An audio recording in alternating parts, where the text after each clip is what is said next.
Hello, hello. Welcome to Fight the FUPA, podcast number 5 with Lynn and Brenda.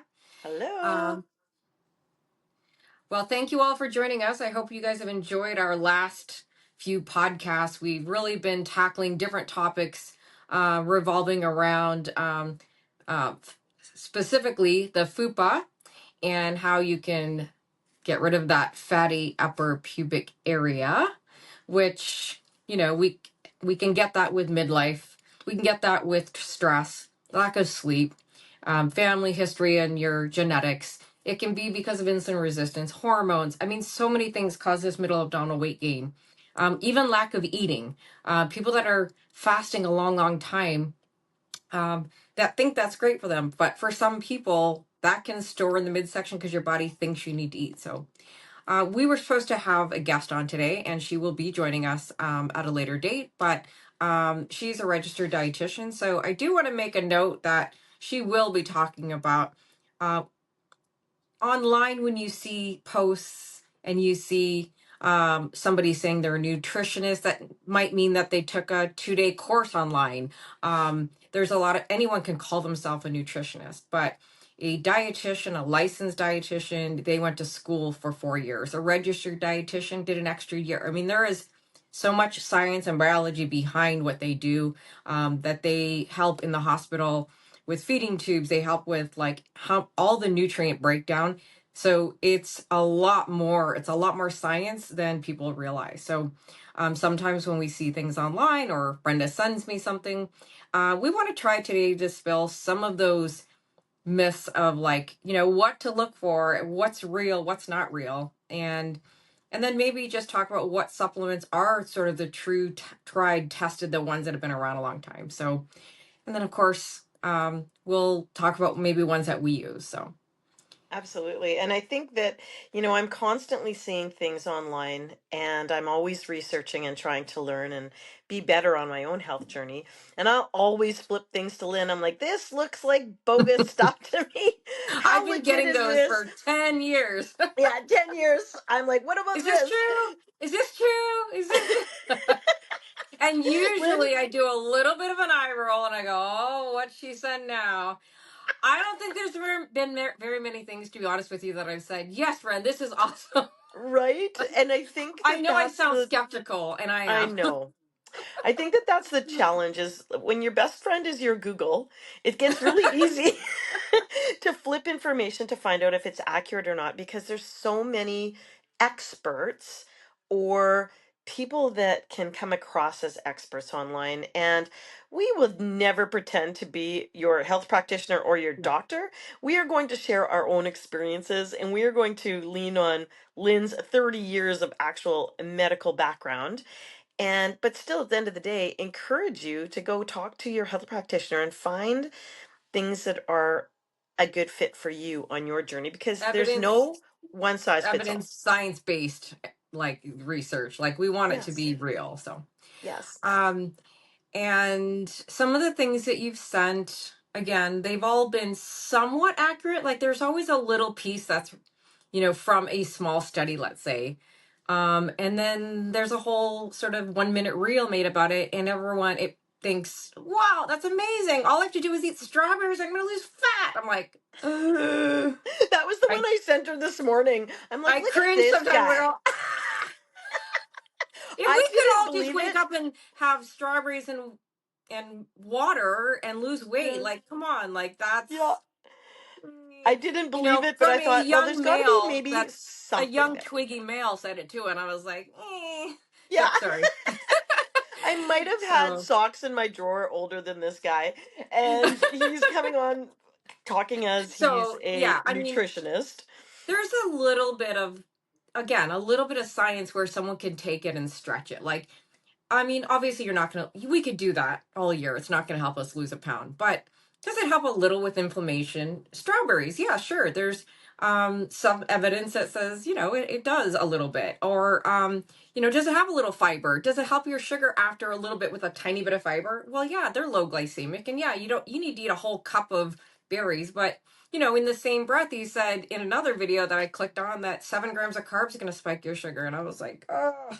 Anyway, so Point being is don't listen, don't believe everything you hear. And even if someone, might make a comment on a video we've made, or a comment that says, what are you talking about? If you eat overnight soaked oats with a whole banana and milk, that is not going to raise your sugar. I'm like, well, because I work in diabetes, it raises a lot of people's sugar because it's a bowl of carbs. I mean, is it healthy? Absolutely. Is it great for your heart? Does it have fiber? Great. True. Does it have enough protein? Not that much, but is it great for your sugar? Probably not. So it's going to be different for every person. But, this whole thing, yeah, well, it's got resistant starch because they kept it in the fridge overnight. I'm like, it's very minuscule what that does.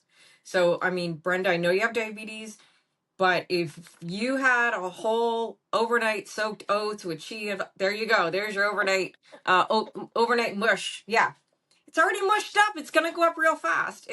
Right. Yeah. And that's Now, what you taught me because I was so excited to find something that was easy that I could make the night before and mix it up. And it was organic overnight muesli, and it came in a bunch of different flavors, 20 grams of plant-based protein, and made in Canada. Hooray. I was super well, I excited. will say, if you try it and you want to know what it does, test your sugar 2 hours later. If it only Yes. goes up 40 or 50 points, it stays under 180 if you have diabetes, under 140 if you don't have diabetes, you're good to go. It's going to be Right. different for every person. But if you had an omelet first with some cheese, I was going to say cheese, but I was anyway, some type of fat cheese or whatever in it, and then a little bit of like steel cutouts, it might go in slower, or maybe those mushy ones would be fine. I don't know, but there's Right. protein in it, so it might be just fine. You'll know after you do it. Everyone is Yes. going to be different. Everyone's going to react different. So just a big blanket statement like this is great for you because it's resistant, like that's not a thing. So It's it's not different really a for everybody. truthful statement for everybody. Yes. So there's always a little truth, but a lot of Stretch. misleading things too. So stretch, yeah. So as a diabetes nurse, I can be sitting in my office, and everyone has Dr. Google. So as soon as they're told they have they come in and they're like, well, I read this and I saw this and I heard about this, and so of course I'm going to listen, but generally what we hear is not always accurate, and so we tell them what's current and up to date. Again, evidence-based, science-backed. So we have guidelines, and doctors and research that tell us what the guidelines are every year. They change every year, so you've got to know. Sometimes someone on Google saw something from 10 years ago, and so they think that's still a thing. So anyway, Right. um That might have been me, just saying. oh, I'm you not and going to everyone point any else, but fingers. no, you and everyone else. So yeah, so Well, I would like to touch base on, like, we get lots of emails and lots of texts and phone calls and voicemails and people asking, but what are you doing? What products have you tried? Which ones do you like? And something that I learned recently when I went to boot camp Lynn and visited her in Florida for a week. So this is my protein. It is going to be changing because I found it's made in the US. I love all my American friends, don't get me wrong, but I am looking for Canadian products. But this, until I'm done, because I bought them in bulk, this is 30 grams of protein, and I pour it in my coffee in the morning. I also have some carbs because Lynn's on me. I got to have some carbs with that. It may or may not be some of this, but I am going to have some carbs with my yeah. protein. But so here I am in Florida pouring this into my coffee, and she's like, so Bren, just so you know In that that when you piping hot coffee. she goes, just so you know, when you pour your protein into your piping hot coffee, I don't know how you said it to me, but my face, you said it kind of breaks down the protein and you're not getting what you think you're getting. And my face was like, well, that's awesome because I've been doing this for a year and buying this protein at Costco. You still did get protein. It's just, Yeah, but I'm somewhat buying 30 denatured, yeah. grams worth because I want 30 grams. And so what I did learn is to just cool off your coffee, add some ice. So instead of having my hot mocha, because I would make myself a little mocha in the morning, now the first thing that I do in the morning is have a glass of water. Then I follow that up with half a cup of bone broth. So I get my hot. and it's just got a lot of good benefits. And then a little bit later on in the morning, I drink my iced coffee with my mocha and or with my chocolate added to it. And then now, am I hitting more goals recently? Yeah, maybe. But however, I'm doing it properly. And that was because, my bestie forgot to let me know that I was drinking my coffee wrong for a year. So Well, that a was protein supplement is definitely one of the products that we were going to discuss. Is any kind of protein powder that helps you meet your protein goal a little easier. yeah. Another thing that sort of helps if you are trying to fight the FUPA and the middle abdominal weight gain, and we've talked about this on other episodes, but you definitely want to be probably getting not like some supplements to help you work out. So maybe like a pre-workout. I do a pre-workout every day. I also take creatine every day. So creatine kind of helps with energy and helps you get stronger. And there's some other science that's helping it with, your brain health and, lower risk of Alzheimer's. So there's lots of things that I've been, it's definitely making me stronger. So to sleep better at night, because if we sleep better at night, taking magnesium glycinate can help you sleep better. If you have a deeper sleep, you have less cortisol. That helps burn belly fat. Like you don't want, if you have a lot of cortisol, that's when you start gaining. So you'll get to sleep faster and you'll sleep longer. So, Vitamin Lynn, can I interrupt you for a second? So, magnesium glycinate, because there's so many different kinds. glycinate. Yeah, Glycinate. So, there's so many different not the kinds. citrate. The mag citrate is more of a laxative, so don't do that. Do not confuse those two. Well, they all kind of are magnesium, but there's different ones. So because Okay. I recently started HRT, I did get this sort of HRT complete, like this supplement that sort of does have a little bit of everything in it. So I did notice there's B12 and there's some magnesium and calcium and whatnot. But overall, I do take a vitamin D and a magnesium also. I also take an omega. That's a fish oil. You want to make sure if you take fish oil every day, it kind of helps with inflammation. So if you have, for my joints, I feel like they feel better. It's better for brain health. Another thing is making sure if you do have a pre-workout or anything for your workout that it's not like I take in the morning, like if well again it's more for HRT, but I make sure I take certain ones in the morning, but then the ones that help me go to sleep, like if you take progesterone, that would be more again at night. So you have to know when to take your certain hormones. And I think just like you said, taking a protein supplement, some type of supplement, really does help too. So the thing I wouldn't do is buy something that says fat burner. Generally, they're not really helping you burn fat, and you're probably going to waste a lot of money. So all the other things that you do to set up for a successful sort of again health wise. Prioritizing protein like we've talked about, making sure you get a little bit of carb at each meal, making sure you get your water, your walking, and your positive attitude. So the 3 W's: water, walking, winning.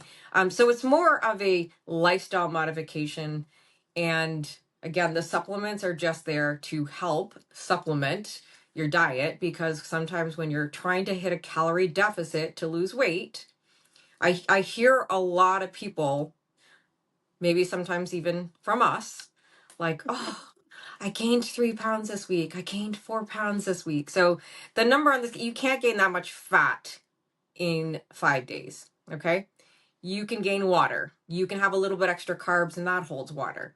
You might be a little backed up. You could just need to do, a number two.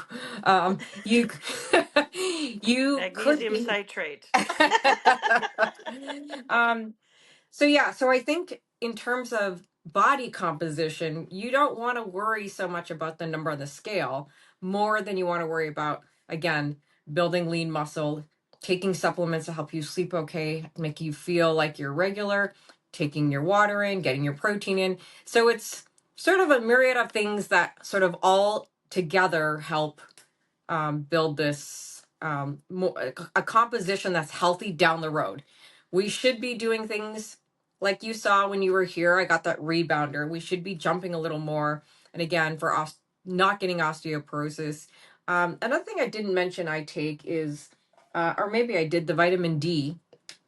If you take vitamin D with fat, like a fatty food, like if I eat them with my eggs or whatever, it helps improve your mood and your overall immune system. So if you, well, I am actually vitamin D deficient, which is strange because, of course, I live in Florida and you're in the sun, you think, oh, you just get your vitamin D. But some, especially women, have to supplement. So you might want to ask if you need vitamin D.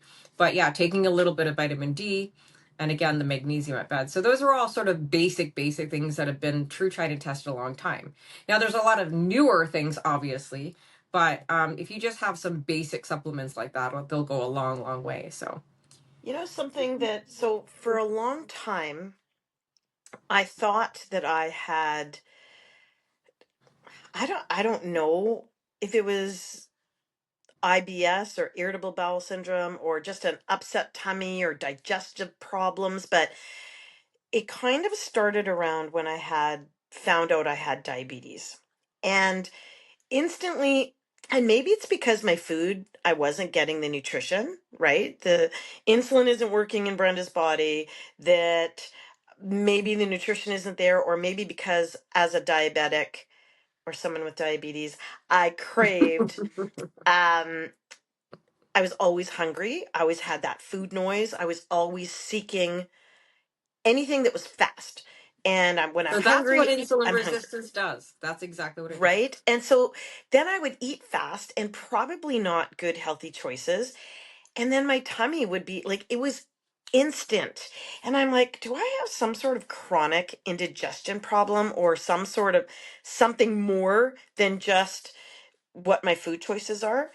And then I started researching, and I may or may not have gone to the Google/Lynn. I can't remember, to be honest. But I started looking at my gut health and how can I improve my gut health. And so I started looking at probiotics and looking at natural foods because I not that I stay away from supplements, but if I can find something that's like food based, that's kind of where I've shifted to. Yeah. Mhm. However, so so now I'm eating the sauerkraut. Now I'm eating olives for the good fats. Now I've changed all the oils in our house to olive oil. And I'm just making small little changes, whether it's fats, foods, whatever, just so I'm making healthier choices. But sometimes, like I did come across this. It's a vegetarian capsule made by a Canadian company. It's a complete care probiotic, and it's that 34 billion viable cells of um, Cultures. cultures, I guess, So for yeah. intestinal health. I can tell you, as someone who used to eat something and then instantly have to go to the washroom, because I remembered when I was with this one business group, BNI, and we would have a breakfast in the morning. I was the president of the chapter.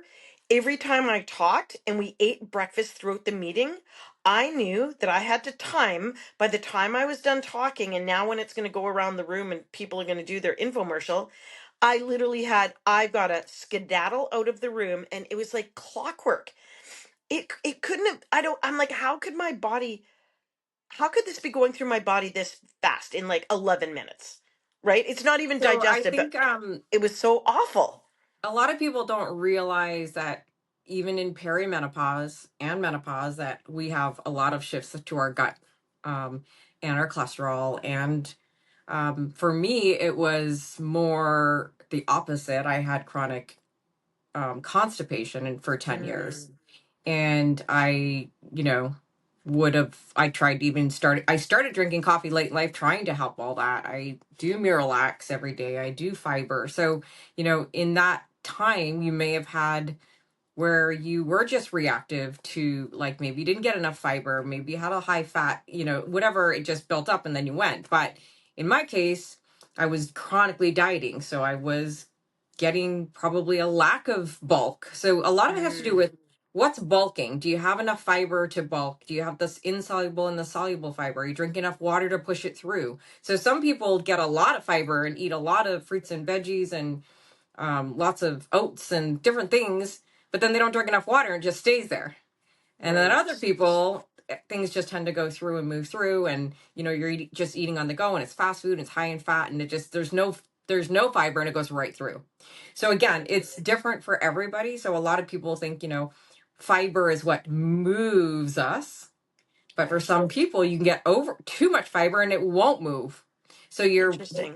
your bowel motility, it's very dependent on how you are. Like mine is obviously sluggish and slow. Yours at the time was super fast. But then I Mm-hmm. realized when I did get my hysterectomy that I knew why it was slow. And this might be TMI, but everything was blocked up because I had massive fibroids. So after everything was removed, my large uterus was removed, things moved better. So I didn't have all Yeah. the adhesions and all the things. So I think it's interesting. This gut microbiome and gut health is a relatively new topic scientifically.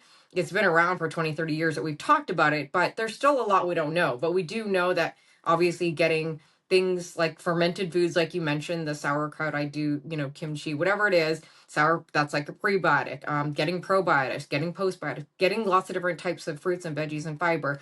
We get a lot of those in our foods, but having a supplement that like that does it really does help. Um, and It that's something I really, do. it really Yeah, did. yeah, it It really does. And really I did for me, yeah, for sure. And so I I needed just that too. think So if people are kind of struggling, I think you really have to be an advocate for your own health. And if something seems off, because the body's the perfect machine, okay? And what you put into it is what you're going to get out of it. But if something seems off, go see your doctor.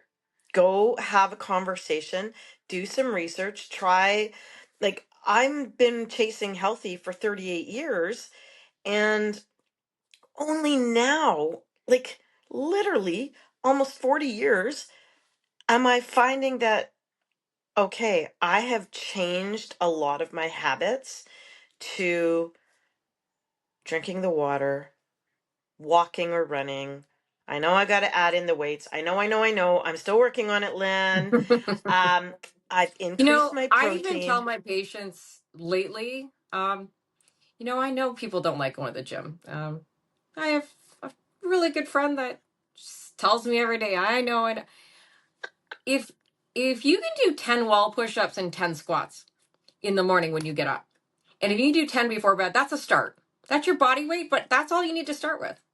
Upper Right. body, lower body. 10 wall push-ups, 10 air squats. I'd stand up and I got my little shirt, my shirt still on from my from my pajamas. But 10 air squats. So you're going up and down like that. Okay. And then you do want to make sure you have progressively get stronger. So you do have maybe some small weights to start with, and you're doing your upper body. You're doing your biceps. You just want to slowly make sure that we don't run into doing everything for your cardiovascular health and nothing for your as far as like Strength, resistance training. Yeah, functional strength. Right. strength Like, training. Yeah. Hmm. and I know that um, I will watch people when they're walking and you see, you know, some of the seniors that are hunched over, have the cane, walking very, very gingerly. And then you'll see somebody who's maybe 20 years older than them and, in their 90s, upright and strong and walking and bold and or running. And I literally saw someone the other day when I was out for a run with the dog. And this lady, I'm going to guess she looked she looked really, really great. But I'm going to guess that she was in her late 80s, early 90s. Hmm. And I just, saw her out power walking. She had the like the ski poles because it was still a little bit not icy here, but there's a little bit ginger dropping of snow, and so she was just making sure that she was safe. And I just thought, gosh, that's what I aspire to be. I aspire to be strong as a senior. I want to have that functional strength. And so I don't want to worry about breaking the hip. I don't want to worry about not being able to go up and down the stairs with ease. So So those are the things that I'm working towards. the core is what you can first work on, all of us. which is again for functional and staying upright and being strong. I think that's the first thing we can all work on is so that we don't get a back injury because it's so common. So lifting up 10 times, stretching like you're going to take, once a year you go into the closet to take out your Christmas decorations, let's say. You're reaching up and then you go to reach up and and then you get a back injury. So if you just reach up every day and then reach like you're going under the bed and reach up, go all the way up, all the way down, all the way, do that 10 times, do the other side 10 times. So Mhm. brace your abs as you're walking. Brace your abs. If you touch your stomach, go 2 inches in with your fingers. You can feel your abs. Squeeze them, right? Even when you're sitting. You can do your abs all day. Squeeze and then release. And then put your and then when you're going to reach, squeeze those abs. When you're going to reach down, squeeze those abs. This is all what we call bracing. What you're doing is making sure you don't get you don't want to get an injury to your back. That's how you're going to be, your mobility and keeping strong in aging is really, really important. So you don't have to be at a gym doing weights and crunches. You need to be doing functional activity where you're bracing. So again, if you take your fingers, stick them right now in your abdomen, Okay. press them Okay. in, feel them, and just squeeze for 5 seconds. Just while we're sitting here, squeeze. You should feel them tighten up. Feel them hard. I feel the fupa, Really and squeeze. underneath the Feel fupa, squeeze, squeeze, squeeze. Right, and then there's some even your lower. abdominals under there. Yep. And then the lower back needs to be worked just as much as the front. So the lower back would be laying on the ground and just slowly lifting up one arm and then the other arm, and then one foot and then the other foot, and then the arms, and then both feet. And so you're doing the front and the back. You can do that right from your home. So all of these things are just as important as slowly getting stronger. But for now, those are good things to start with. So, and we So, should do them regardless, all the time, all of us. yes, I know. I've been hearing it for 25 years. I promise you. Hey, hey, listen, I was at the JW in Edmonton I last saw week. you did. For proof of authenticity, I'm going to take a picture for Lynn that I went and worked out at 5 in the morning and actually, and here's the thing. I'm not going to deny it because I haven't done weights for so long. What I learned on weights was the old universal gym when I was Correct. getting my physical education degree. Now you see all of these machines, and I'm going to admit, I don't intimidate easy. But when you don't know how to use a machine properly, it's intimidating. Of And so course. I'm Yeah. like, okay, I'm not just going to buckle and turn back to my room. I'm I don't need instruction manual for dumbbells. And so I did my dumbbell Yeah. workout, I did Good. my lunges, I did my what I knew I could do until I learned how to use these machines properly. It was 5 in the morning. There wasn't a trainer there. There was a lot of fit people there. There was a lot of people trying to get fit there. So I fit right in. But there wasn't somebody who could, well, there was somebody, but they were up on the second floor at the desk. And I'm not going to go up there, hey, can you show me how to use this machine? I'm going to just do the dumbbells, do my shoulder shrugs, do my triceps, biceps, lunges, call it a day. Um, but I was really happy that I still attempted because that was the first time in a really long time. And then I went back to my room and I had my no sugar protein bar, and where I can, I really try to eat real food.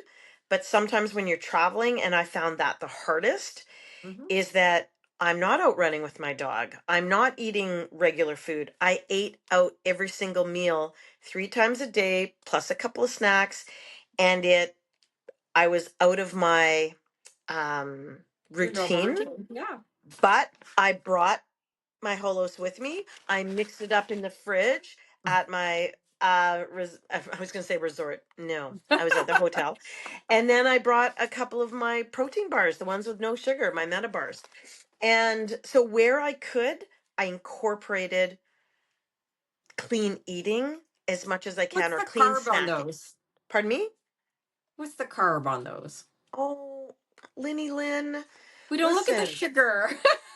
Okay, 110 calories, Great. 5 grams of fat, Okay. 17 grams of carbs, Okay.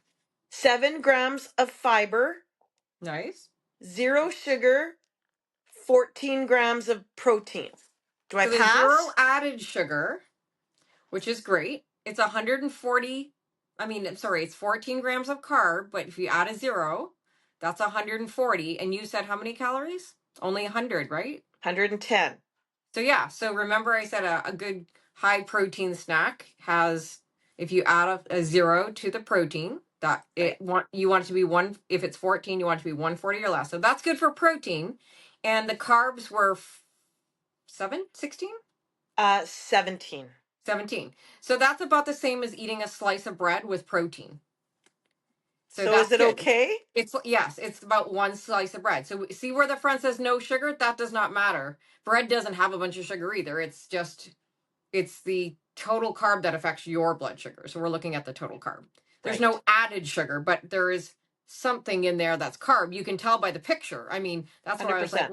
wait. You said zero You know, sugar, it's but a little that's bit not too the main. tiny for me to read the ingredients. Don't worry about it. It's on the go. That's fine. So again, you're not at home. You don't have like your regular routine. That is a great little snack. I wouldn't say it's a full meal. It's like one No, slice of no. bread. Yeah. Yeah. So that's good. So, and I think that, where you can find that product that you like and that you like the taste and you can incorporate it into um, your routines, I think that helps you find success because, but I'm going to be honest, I go in waves. Like, I'll find something that I really love, and then after a while, I'm like, I cannot eat that anymore. That's And then I'm normal on though. the hunt for You've something got to else be because I able get to, bored. yeah, you got to change it up. You want to do different things all the time because again, this is something we want to do for long term. So, Yeah. but I think we've hit some really good topics today. So I hope that there was a lot of good takeaways for everybody. For everybody. Well, thanks, Lynn. I look forward to, of course, picking your brain, Google Lynn some more, and look forward to Liz joining us when she can, and we Oh, can great. share some more nutritional information from a registered dietitian. And I think Awesome. that's the Yep. key. Awesome. Okay. Well, we'll see y'all next week. Fight the FUPA. Bye. Bye.